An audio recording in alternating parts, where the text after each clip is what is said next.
통해서 우리가 고난이 없이는 부활의 영광도 없다는 것을 분명히 인식하고 또 깨달았고 또 은혜를 나누던 시간들이었습니다. 이 부활절을 맞아서 여러분 다시 살아나시길 바랍니다. 몸만 살았다고 사는 것이 아닙니다. 우리 영이 살고 우리 영이 활발해야 우리 인생 사는 맛이 나는 것입니다. 오늘은 부활절 칸타타가 있기 때문에 설교를 짧게 하려고 제가 아무리 압축을 해보아도 이게 쉽지 않아요. 그래서 설교를 하다 끊을 수도 있으니까 아무튼 잘 의미를 여러분들이 알아서 새기시기를 바랍니다. 개떡같이 전해도 찰떡같이 알아들으시길 바랍니다. 부활, 그 상실의 기쁨 이라는 제목으로 하나님 말씀 증거하겠습니다. 누구나 인생을 살다 보면 절대로 잃고 싶지 않은 것이 있습니다. 다른 것이 다 되어도 이것만은 절대 잃고 싶지 않은 것, 그것이 누구나 다 있습니다. 사람들은 그것을 잃었을 때 가장 큰 상실감을 경험하게 되고 그것이 마음속 깊은 곳에 치유받기 힘든 상처로 남게 되는 것입니다. 여러분에게는 잃고 싶지 않은 것이 무엇입니까? 다른 것은 다 되는데 이것만은 절대 하나님 안 됩니다. 이것만은 잃고 싶지 않습니다. 여러분의 그것은 무엇입니까? 혹시 건강입니까? 아니면 사랑하는 사람들, 가족, 아내, 남편, 아니면 지금까지 살아오면서 절대 잊고 싶지 않은 그런 소중한 추억입니까? 아니면 다 돼도 돈만은 안 됩니다. 아니면 지금까지 쌓아놓은 명예입니까? 저는 이번 고난 주간을 맞이하여 저는 십자가를 묵상하면서 두 권의 책을 다시 꺼내 들었습니다. 과거에 여러 번 읽었던 또 은혜 받았던 책인데 그 한 권은 캐나다 밴쿠버에서 기독교 세계관 대학원 대학교를 설립해서 기독교 세계관 운동을 하고 계시는 양승훈 교수의 상실의 기쁨이라고 하는 책입니다. 이 책을 읽으면서 사실은 내용보다는 제가 그 책을 살 때 제목을 보고 샀거든요. 제목을. 상실의 기쁨. 이 상실과 기쁨이라는 단어는 전혀 어울리지 않는 단어지 않습니까? 상실의 기쁨. 상실이 주는 기쁨이 있습니까? 잃어버렸는데 무엇이 기쁘다는 거죠. 그래서 그 책 제목을 보는 순간 상실의 기쁨. 이게 묘한 궁금증을 자아냈습니다. 그래서 그 책을 제가 읽었던 기억이 납니다. 상실과 기쁨, 이 단어는 어울리지 않지만 이 단어가 한 문장을 이루었을 때 굉장히 사람을 혼란스럽게 하죠. 어떻게 상실이 우리에게 기쁨을 줄 수 있겠습니까? 여러분 사랑하는 자녀를 잃고 기쁨을 얻을 수 있습니까? 돈을 다 잃어버리고 기쁠 수 있습니까? 소유와 얻는 것, 투 해브의 시대 아닙니까? 지금 우리가 살아가는 시대가. 그래서 많은 사람들이 지금 얻으려고 쌓아놓으려고 지금 전전긍긍하고 있지 않습니까?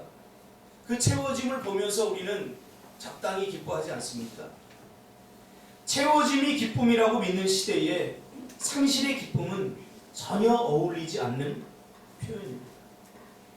저는 여자들이 나이를 들어가면서 주름이 생긴 걸 보면서 자랑스럽게 기뻐하는 걸 하나도 못 봤습니다. 그 주름을 피려고 우리 집사람도 보니까 화장품을 하나 샀는데 부작용이 나왔고 여기 뭐가 막 생기더라고요. 젊음을 잃는 것도 서글픈 일이고 나이가 드는 것도 어떻게 보면 참 세월을 잃어버리는 거 아니겠습니까? 나이가 들면서 기뻐하는 사람 저는 못 봤어요. 그러나 제가 성경을 읽고 특히 부활에 대해서 이번 주간 깊이 묵상하면서 깨달은 부활이 우리에게 준 큰 의미는 바로 상실의 기쁨입니다. 상실이 어떻게 기쁨이 될 수 있나? 오늘 본문에는 막달라 마리아가 나옵니다. 이 막달라 마리아의 에피소드를 통해서 막달라 마리아의 전 생애를 한번 우리가 다 살펴볼 수는 없지만 그의 삶을 짚어보면서 상실이 어떻게 기쁨이 될 수 있나를 우리가 한번 나누기를 원합니다. 이 마리아에게 있어서 예수님은 굉장히 소중한 분이셨고, 마리아에게 있어서 다른 것은 다 잃어버려도 좋은데 잃고 싶지 않은 것이 있다면 바로 예수님이었습니다. 그래서 그는 예수님께 자신이 본 평생의, 자신의 몸을 팔아서 벌은 그 평생의 재산을 예수님 앞에 다 쏟아 깨뜨려 부었던 장본인 아닙니까? 그렇죠? 그 마리아, 그 향유를 깨뜨려서 예수님의 발을 닦아주, 자신의 머리카락으로 예수님의 발을 닦아주었다.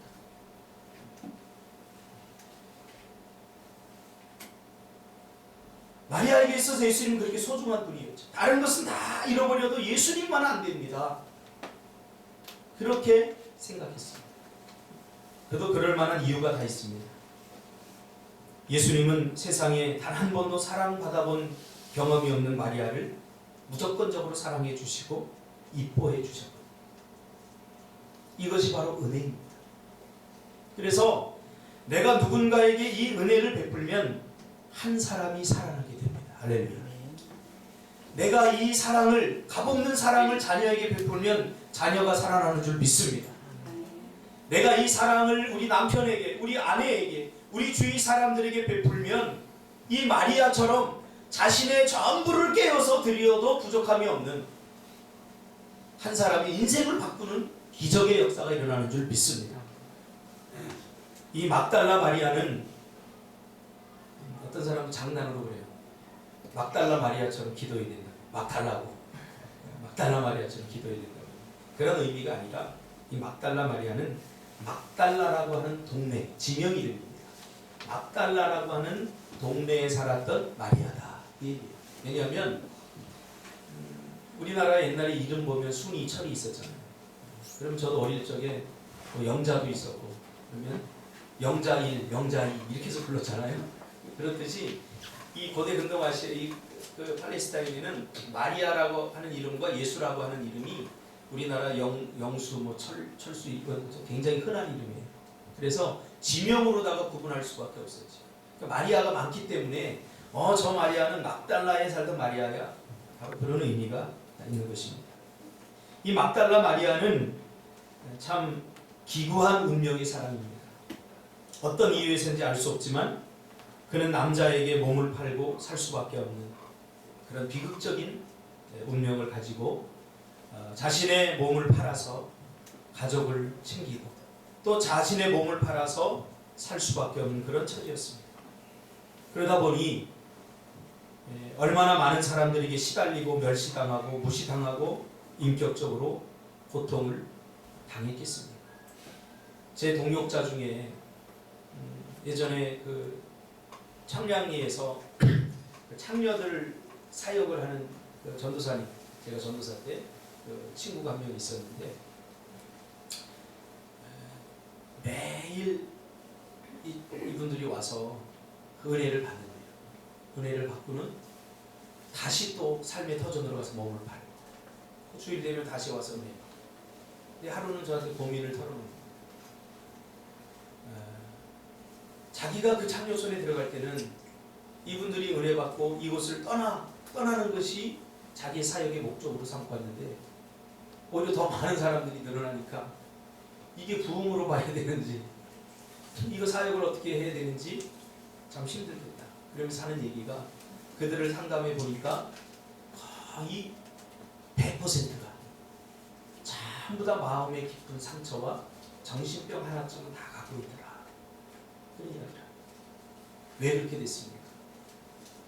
몸을 팔기까지 그 인생의 여정도 고달프겠지만 몸을 팔면서 그 남자들에게 시달리고 고통당하고 인격적으로 모독당하고 그러면서 영원히 죽고 몸뿐만 아니라 삶이 피폐해지는 거죠. 이 막달라 마리아가 바로 그런 사람이었습니다. 태어나서 그 어느 누구의 관심도 사랑도 받아본 적이 없는 버림받고 사람 취급을 받아보지 못한 그런 사람이었습니다. 얼마나 외로웠겠습니까? 세상에서 가장 고독한 여인, 불쌍한 사람이라고 한다면 그걸로 막달라 마리아라고 말할 수 있습니다. 그는 급기야 정신적인 문제가 생겨서 심각한 정신분열 증세에 걸리게 되죠. 그래서 막달라 마리아가 귀신 들렸다, 그런 표현이 성경에 나옵니다.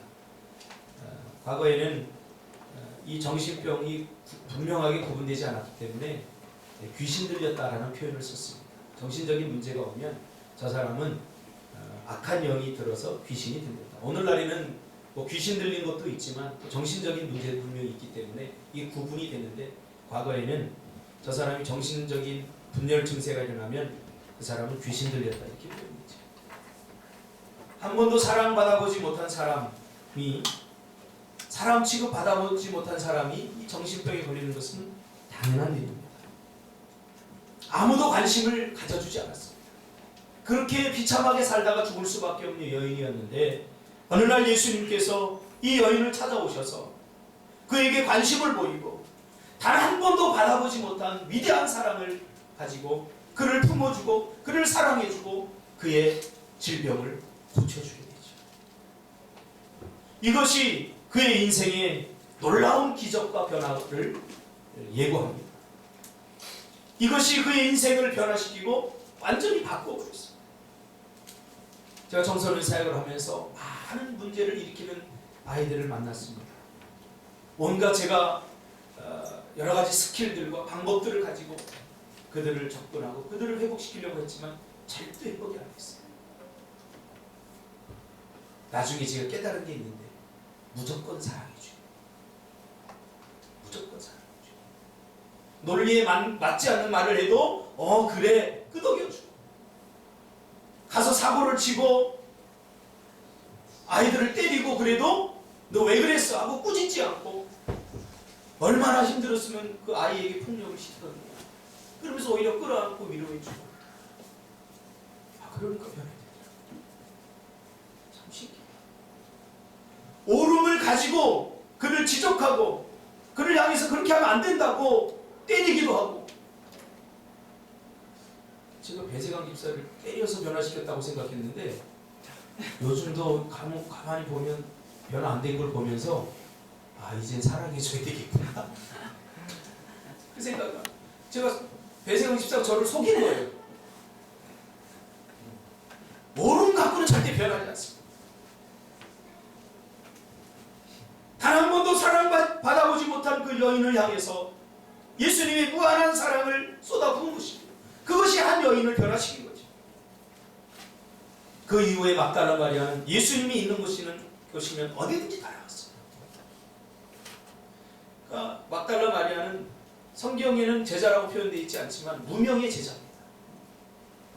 심지어는 제자들이 예수님을 다 버리고 도망가고 그 죽음의 순간 십자가에 달리는 그곳까지도 이 막달라 마리아는 따라가서 그 예수님의 죽어가는 모습을 온몸으로 느끼며 예수님의 그 죽음을 함께 동참하며 그 죽음의 고통을 함께 느꼈던 여인이 막달라 마리아입니다.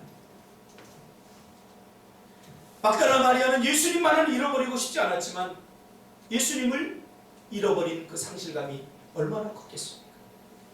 그리고 죽은 이후에도 예수님의 그 시신만이라도 자신이 지키고 싶었어요. 절대로 잊을 수 없죠. 어떻게 잊을 수가 있겠습니까? 단 한 번도 사랑받아보지 못한 그 여인에게 자신의 전부를 쏟으며 사랑을 베푼 예수님의 사랑을 어떻게 잊어버릴 수가 있겠습니까? 그래서 그의 생명은 내가 지킬 수 없었지만 그의 시신이라도 내가 지키며 평생을 살아야 되겠다, 그런 마음을 가지고 안식 후 첫날 오늘 예수님의 무덤가에 제일 먼저 향유를 들고 찾아가게 되죠. 그런데 빈 무덤을 발견하고, 살아있을 때 예수님을 잃어버렸는데 이제 죽어서도 그 시신도 지키지 못하게 된 거죠. 얼마나 상실감이 컸겠습니까? 이중적 고통. 예전에 우리 최진실 씨의 그게 봉분이 도난당해서 그 엄마가 제발 얼마라도 다 줄 테니까, 내 생명이라도 줄 테니까 우리 진실이 그 봉분이라도 달라, 그렇게 울부짖던 게 기억이 납니다. 죽어서 지키지 못하면 그 죽은 시신만이라도 지키고 싶은 것이 사랑하는 사람이 둘이죠. 그런데 무덤가가 비어서 가봤더니 시신으로 사라져버렸습니다. 그 상실감이 얼마나 컸겠습니까?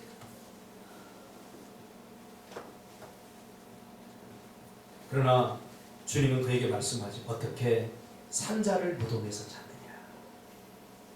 죽은 시신이라도 지켜야겠다는 마리아에게 멋지게 살아서 부활하셔서 나타나신 것이죠.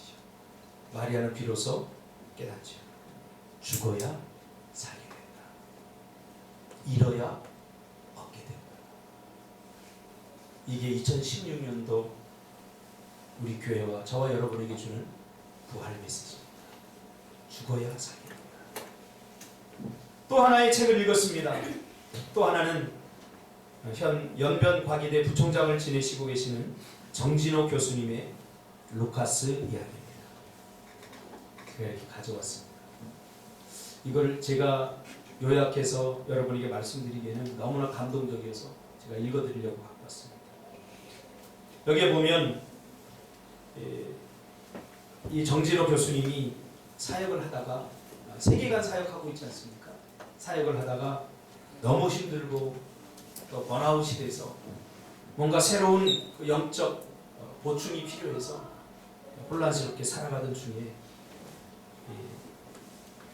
여기를 방문하면서 일어난 에피소드를 적은 겁니다. 책에 여러 가지 제목들이 있는데 데이 브레이크의 하루를 기억하라. 제가 읽어드리겠습니다. 아마도 내가 살아가면서 사역에 지쳐 내 영혼이 곤고한 날이 이를 때면 데이 브레이크를 회상할 것이다. 데이 브레이크에서의 하루는 내 인생에서 사역적 영성을 갱신시키고 갈증 가운데 새벽 이슬을 마시는 것 같은 영적 각성의 기쁨을 안겨준 특별한 날이었다. 육신의 피곤함을 이끌고 찾아간 그곳에서 나는 영혼 깊은 곳을 어루만지며 이루어하시는 하나님을 직접 체험했다. 여기에 보면 헨리 나우엔 신부가, 헨리 나우엔이 장애인들을 위해서 사역하는 그런 라르슈라고 하는 공동체가 있습니다. 그곳에서 일어났던 에피소드를 적었습니다. 그곳에 가서 헨리 나우엔의 짧은 7분짜리 설교를 듣고 그리고 두 장애인 부부의 이야기를 듣게 됩니다. 장애인 부부가 있었다. 서로 사랑하는 그 부부는 간절히 아이를 갖기를 원했다. 그러나 그들의 바람은 오랜 기다림이 필요했다. 두 번에 걸친 유산은 그들의 마음을 몹시도 아프게 했다. 하지만 포기하지 않았다. 어렵게 들어선 세 번째 아이를 위해 기도하던 중 또다시 통증이 찾아왔다. 황급히 병원으로 찾아간 그들에게 의사는 아직 아이가 살아있다고 안심시켜 주었다. 그러나 기쁨도 잠깐, 놀란 가슴을 쓸어내리는 그들에게 정밀 검사 결과를 가지고 돌아온 의사는 침착하게 그러나 단호하게 이야기를 꺼냈다. 당신들의 뱃속 아이에게서 심각한 장애가 발견되었습니다. 지금 당장 인공유산을 시켜야 합니다. 아이의 뇌가 골 밖으로 나와 있는 치명적인 장애였습니다. 문해증이라는 거죠. 문해증. 어떤 경우는 아이가 죽지 않고 세상에 나오더라도 아무것도 먹지도 마시지도 못할 뿐 아니라 호흡장애를 일으킬 것이기에 아마도 이 땅에 태어나서 15분을 살기가 힘들 거라고 했다.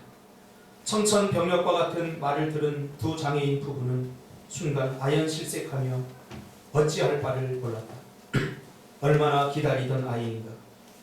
그리고 지난 몇 주 동안 얼마나 애틋하게 사랑하며 어루만지던 생년인데 내 손으로 죽여야 하다니 도무지 그럴 수가 없었다. 그들은 의사에게 아이를 뱃속에서 계속 키우겠다고 말했다. 그러나 의사는 그 말을 냉정하게 잘랐다. 그럴 수 없다. 당신들이 아이를 낳은 후 받아야 될 상처는 지금 아이를 유산시킬 때 받게 되는 상처보다 훨씬 더 클 것이기에 의사인 자신의 충고를 받아들이라고 말했다. 그러나 그 부부는 생명을 죽일 수가 없었다. 의사는 버럭 화를 내었지만 결국 그들은 아이를 키우기로 결단했다. 집으로 돌아온 부부는 뱃속 아이의 이름을 루카스라고 지었다. 그리고 자신들에게 주어진 몇 달의 시간을 루카스를 위해 최선을 다해 살았다. 그들은 매일 루카스에게 아름다운 찬양을 들려주었고 루카스를 위해 기도했다. 루카스를 볼 수는 없었으나 만질 수 있었고 느낄 수 있었기에 매일 그 아이와 깊은 영적 대화를 나누었다. 루카스의 살아있음이 느껴질 때마다 그들은 감격했습니다. 그로 인해 감사했다. 루카스의 심장 박동을 느낄 때마다 부부의 애절한 사랑이 루카스의 혈관을 타고 흘러들어가는 것만 같았다. 그들 안에는 사랑으로 잉태된 생명의 신비가 있었던 것이다.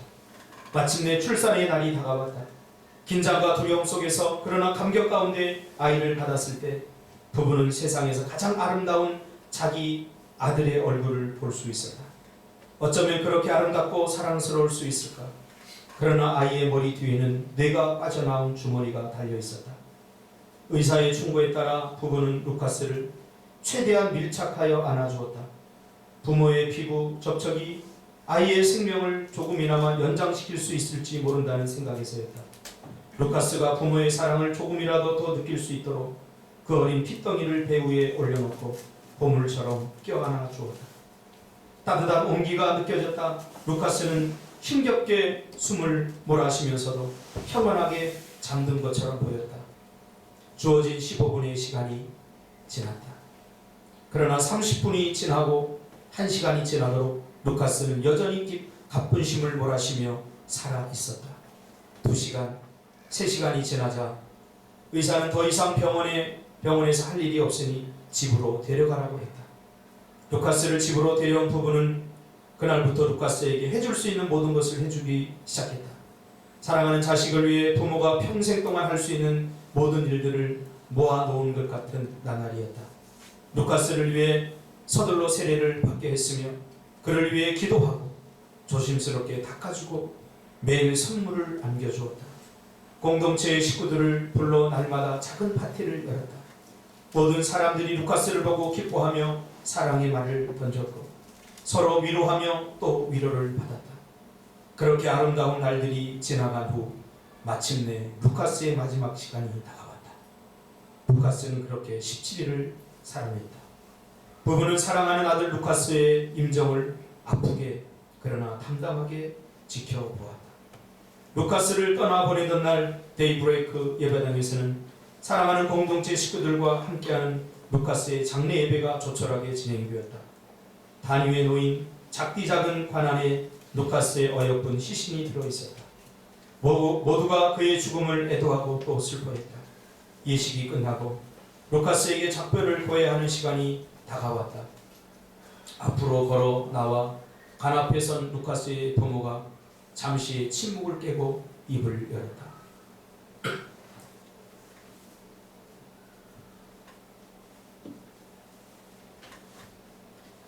루카스와 함께했던 지난 9개월은 참으로 소중하고 아름답고 행복한 시간들이었습니다. 그리고 그 시간 동안 우리는 루카스와 얼마나 많은 사랑을 나누고 대화를 나누었는지 모릅니다. 지금도 우리는 루카스를 사랑하고 있습니다. 그들은 조용히 말을 이어나갔다. 마지막으로 루카스의 아버지가 말했다. 저는 루카스로 인해 비로소 아버지가 될 수 있었습니다. 나를 아버지로 만들어준 내 아들 루카스에게 감사합니다. 루카스는 사랑하는 아들의 고통과 죽음을 지켜보는 아버지의 마음을 알게 해 주었습니다.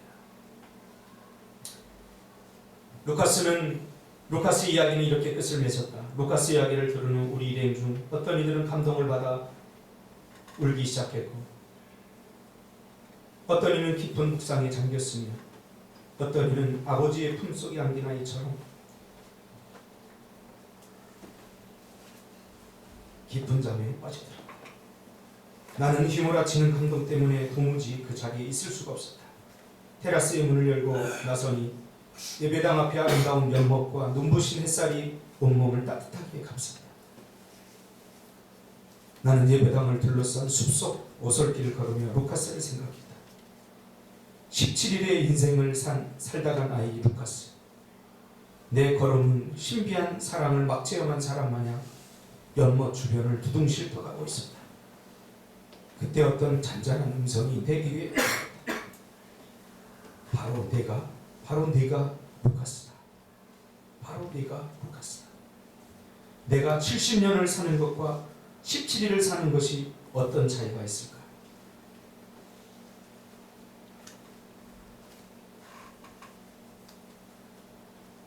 이 세상에 태어나게 하시니 그 아버지의 사랑을 내가 아느냐? 갑자기 감동이 휘몰아치며 눈물이 앞을 가렸다.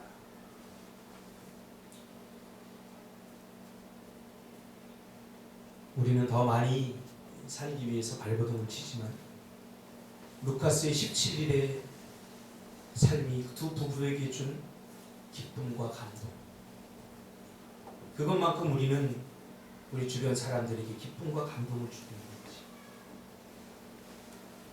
아니 어쩌면 70, 80을 살아도 이 감동은 주지 못할 수도 있습니다.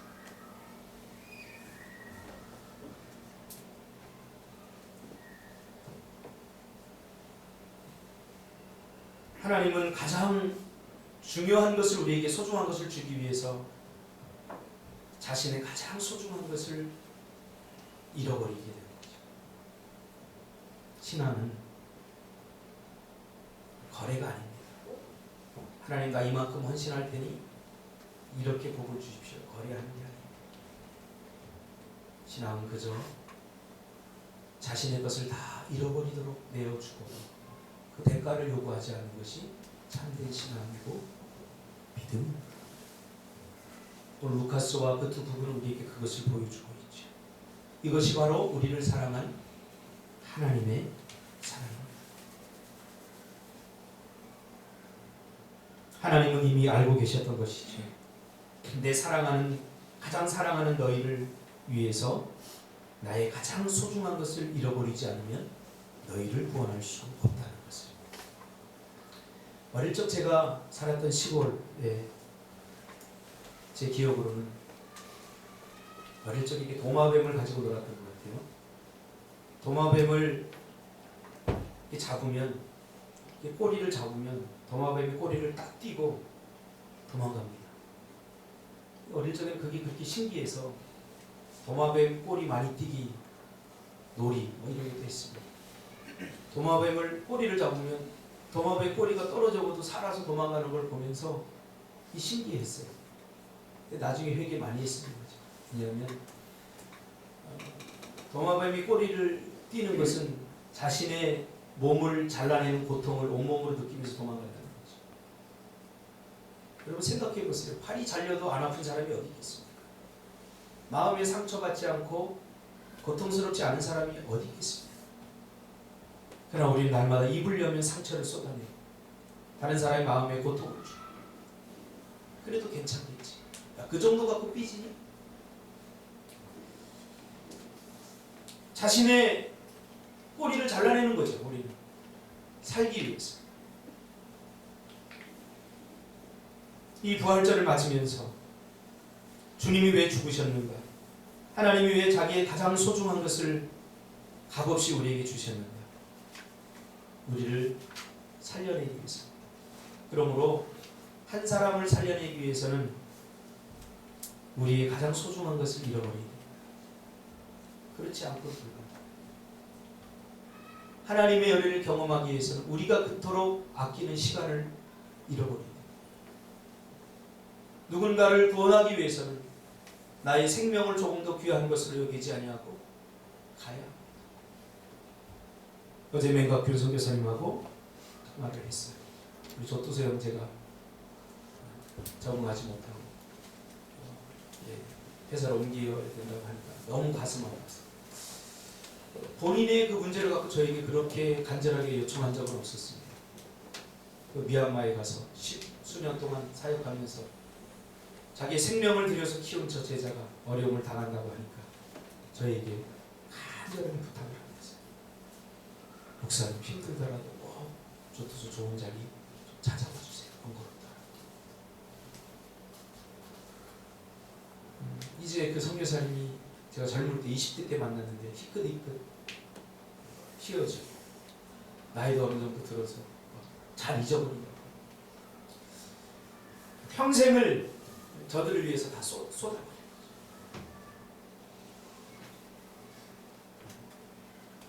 한국에서 잘 살 수 있어요.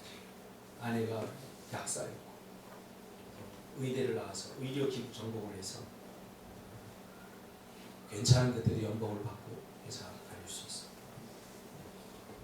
그런 것들이 소중하지 않은 사람이 어디 있겠습니까? 돈 소중합니다. 그러나 더 소중한 것이 우리에게 있다는 것을 우리는 기억해야 됩니다.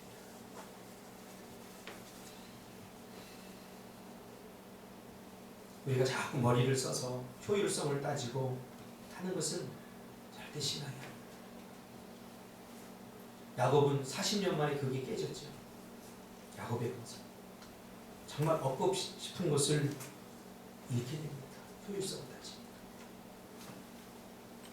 정말 머리를 자꾸 쓰면 야곱처럼 잃고 싶지 않은 것은 비로소 잃게 됩니다. 요한복음 12장 24절에 내가 진실로 진실로 너희에게 이르노니 한 알의 밀이 땅에 떨어져 죽지 아니하면 한 알 그대로 있고 죽으면 많은 열매를 맺느니라. 저는 하나님 앞에 결단했습니다. 사실 제가 목회를 하면서 힘들고 어려울 때도 많이 있었지만 저는 우리 교회에 한 명의 성도라도 있다면 제가 이 꿈틀교회를 지키겠습니다 라고 하나님께 약속을 했습니다. 사실 다른 교회에서 청빙 요청도 있었습니다. 우리 노예에 훨씬 많은 200명, 300명 되는 교회에서 조성 목사님, 박 목사가 거기 가는 게 어떻게 되냐. 순간적으로 유혹이 없었던 건 아닙니다.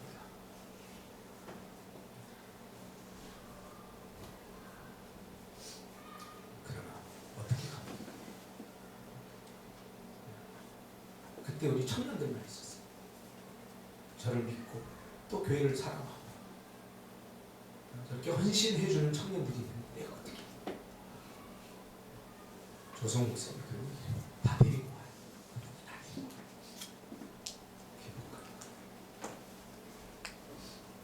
왜? 더 소중하니까.